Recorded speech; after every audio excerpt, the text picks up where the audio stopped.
رسول خدا کو کس طرح پکارنے سے منع کیا گیا ہے اور رسول کو بلانے کا کیا انداز ہونا چاہیے؟ آیت نمبر 62 میں مؤمنین سے مراد کون لوگ ہیں، یہ ساری بات جاننے کی کوشش کریں گے آج کے اس ایپیسوڈ میں۔ ناظرین اکرام، السلام علیکم۔ تفسیر نور کے اس پروگرام میں ایک مرتبہ پھر سے آپ سبھی کو خوش آمدید عرض کرتے ہیں۔ آج ہم سورہ نور کی مزید 3 آیتوں کی تفسیر کے ساتھ آپ کے سامنے حاضر ہوئے ہیں، تو چلیے چلتے ہیں آج کی پہلی آیت کی تفسیر کو جاننے کے لیے اس کی تلاوت اور ترجمے کو سنتے ہیں۔ كتاب أنزلناه إليك مبارك ليدبروا آياته وليتذكر أولو الألباب بسم الله الرحمن الرحيم إنما المؤمنون الذين آمنوا بالله ورسوله وإذا كانوا معه على أمر جامع لم يذهبوا حتى يستأذنوه إن الذين يستأذنونك أولئك الذين يؤمنون بالله ورسوله فإذا استأذنوك لبعض شأنهم فأذن لمن شئت منهم واستغفر لهم الله إن الله غفور رحيم۔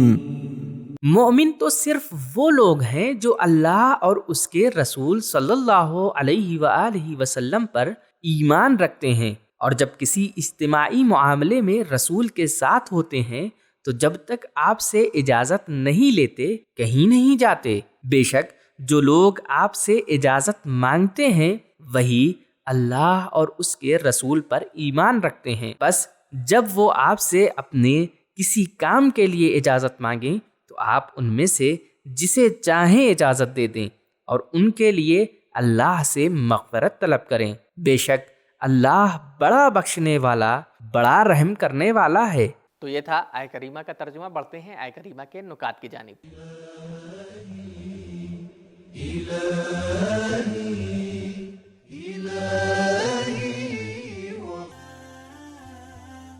اس آیت کے بارے میں تفسیر کی کتابوں میں مختلف شان نزول ذکر ہوا ہے، کچھ کا ہم یہاں پہ ذکر کر رہے ہیں۔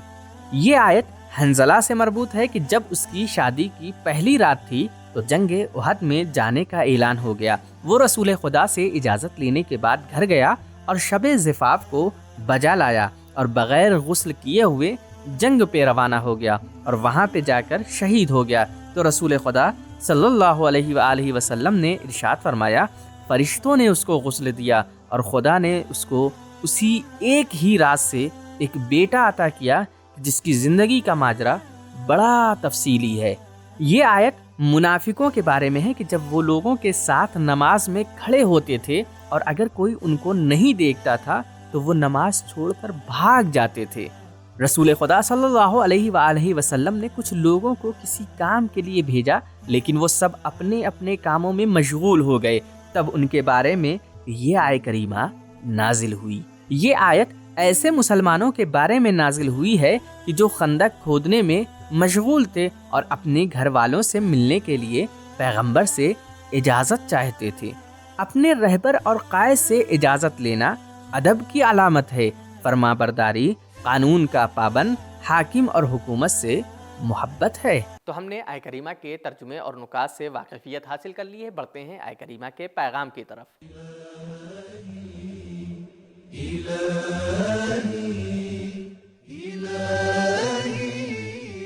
نمبر 1، رہبر اور رہنما کے ساتھ مشکلوں کے حل کے لیے رہنا ایمان کی علامت ہے اور ان کو اکیلا چھوڑ دینا نفاق اور ایمان کی کمزوری کی علامت ہے۔ نمبر 2، تنظیمی سنگٹھن کے امور میں اتفاق رائے مشورے کی بنیاد پہ ارادہ کیا جاتا ہے۔ یہاں خود مختاری، خصوصی رائے ممنوع ہے۔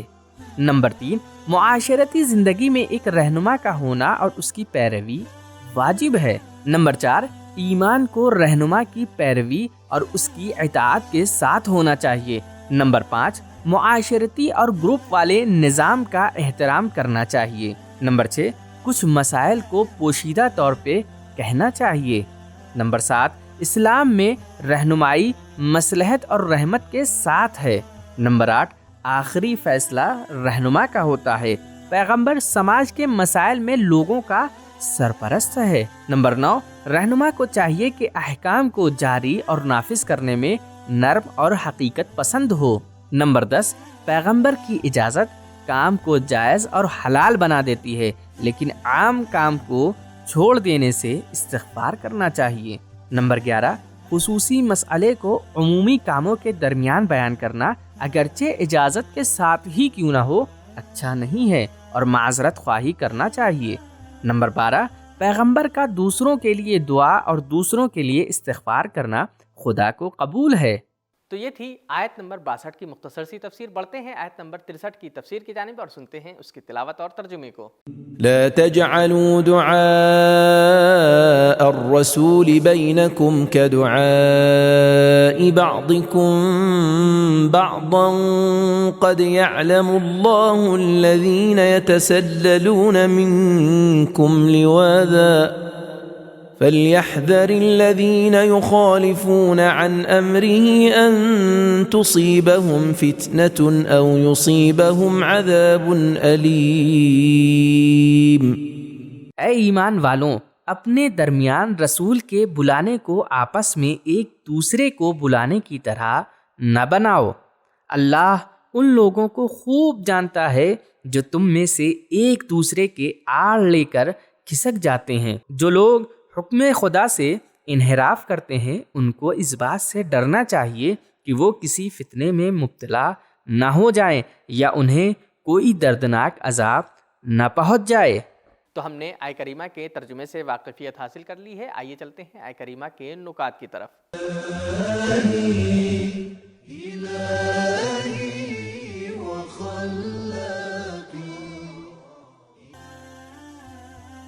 تسلل، پوشیدہ چیزوں کا ظاہر ہونا اور لواذ اور لگاتار پوشیدہ رکھنا یہ منافقوں کا کام تھا۔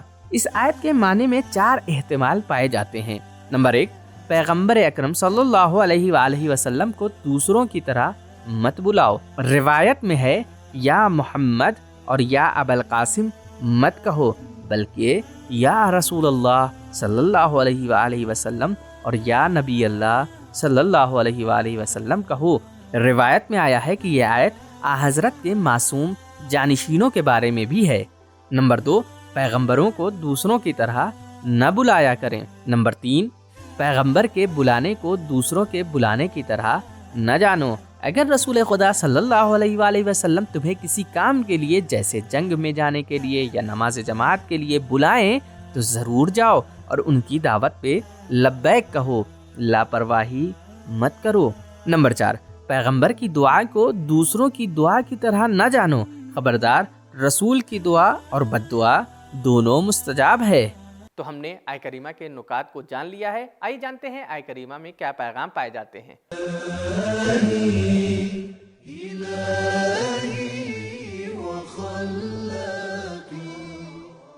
نمبر 1، رہنمائے الہی، اس کا بڑا احترام ہے۔ اس کا نام احترام سے لو اور پورے وجود سے اس کی پیروی کرو۔ نمبر 2، رسول کے پیغام کو ہلکا لینا اور ان سے بے توجہی کرنا یہ عذاب اور فتنے کا سبب ہے۔ نمبر 3، خدا اور رسول کی مخالفت سے عذاب دنیاوی یا عذاب اخروی کا حقدار بنتا ہے۔ تو یہ تھی آج کے ایپیسوڈ کی 2 آیتوں کی تفسیر۔ آئیے چلتے ہیں آج کی تیسری آیت یعنی آیت نمبر 64 کی تفسیر کو جاننے کے لیے اس کی تلاوت اور ترجمے کو سنتے ہیں۔ ألا إن لله ما في السماوات والأرض قد يعلم ما أنتم عليه ويوم يرجعون إليه فينبئهم بما عملوا والله بكل شيء عليم۔